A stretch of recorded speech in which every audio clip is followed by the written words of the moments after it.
नमस्कार। आज मैं चर्चा करूंगा भगवान रामचंद्र जी के 5वें गुण के बारे में। भगवान रामचंद्र जात पात, छुआछूत, ऊंच नीच के भेदभाव को नहीं मानते थे। उनकी नज़र में सब एक समान है और इसलिए जब वो सबरी के यहाँ गए तो उसके जूठे बेर खाए। अगर छुआछूत की कोई भावना होती तो वो जाते ही नहीं। और फिर लक्ष्मण जो बेर नहीं खा रहे थे उनको भी वो बड़े प्यार से समझाते हैं कि बेर मीठे हैं, खाओ। और इसके बाद श्री रामचंद्र जी का एक मित्र थे, निषाद राज, जो वन में रहते थे। जब भगवान रामचंद्र वन में गए तो निषाद राज मिलने के लिए आए। भगवान राम बड़े प्यार से उन्हें गले लगाकर मिलते हैं। अगर उनके अंदर छुआछूत की भावना होती, जात पात की भावना होती, तो वो उनसे नहीं मिलते। इसके बाद जब वो गंगा पार करने के लिए नाव पर चढ़ने गए तो केवट जिद करता है कि प्रभु, जब तक आपका पांव धो नहीं लूँगा तब तक आपको नाव पर चढ़ने नहीं दूंगा। तो भगवान राम उसके जिद को भी मानते हैं और अपना पांव धोने के लिए देते हैं। यहाँ भी उनके मन में किसी भी तरह का भेदभाव नहीं है।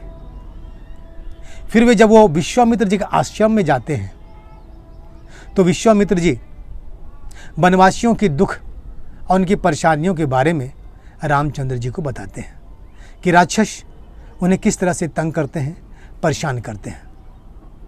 तो भगवान राम तुरंत ही वनवासियों के पास जाते हैं, उनसे बातचीत करते हैं, उन्हें हर तरह की सीख देते हैं। हथियार बनाना सिखाते हैं, लड़ना भिड़ना सिखाते हैं और यहाँ तक कि उन्हें उनके क्षेत्रों का राजा बना देते हैं और राजपाट चलाना भी सिखाते हैं। तो अगर इनके अंदर किसी भी तरह का भेदभाव होता, छुआछूत का, जात पात का, तो ये कभी भी उनके बीच नहीं जाते। उनको इतना ट्रेनिंग, इतना सीख नहीं देते। तो इस तरह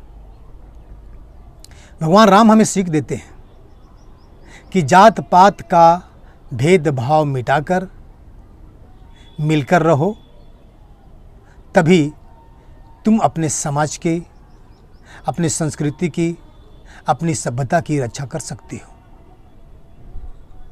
तो ऐसे थे हमारे भगवान रामचंद्र जी। और एक खास बात और, अगर उनके अंदर ये भावना होती तो उनकी शादी नहीं होती। क्यों? क्योंकि सीता जी खेत में मिली थी।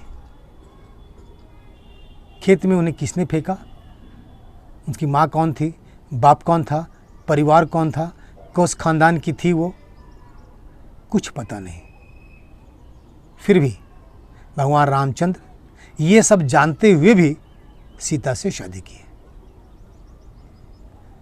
तो भगवान राम हमें सीख देते हैं, हमें समझाते हैं इस माध्यम से कि एकता में बल है, मिलके रहो तभी सुख और शांति से रह सकते हो। अपने समाज का विकास कर सकते हैं। आपसी फूट हमेशा नुकसानदेह होता है।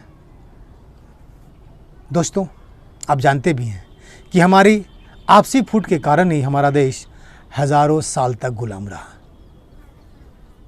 विदेशी हम पर शासन करते रहे और आज भी हम जात पात में बटे हुए हैं। हमारे अंदर आज भी भेदभाव है, इसे खत्म करना होगा, तभी हम सुरक्षित रह सकते हैं। अन्यथा हमारा अस्तित्व मिट सकता है, क्योंकि दुश्मन चारों तरफ से लगे हैं अरे दुनिया हिंसक लोगों से, अधर्मियों से भरा पड़ा है। तो भगवान राम से हमें ये सीख लेनी चाहिए और हमें सारा भेद भुलाकर, मिलकर, एक साथ संगठित होकर रहना चाहिए। इसके साथ ही ये अध्याय समाप्त होता है और हम फिर मिलेंगे अगले एपिसोड में। तब तक के लिए धन्यवाद। जय हिंद, जय भारत।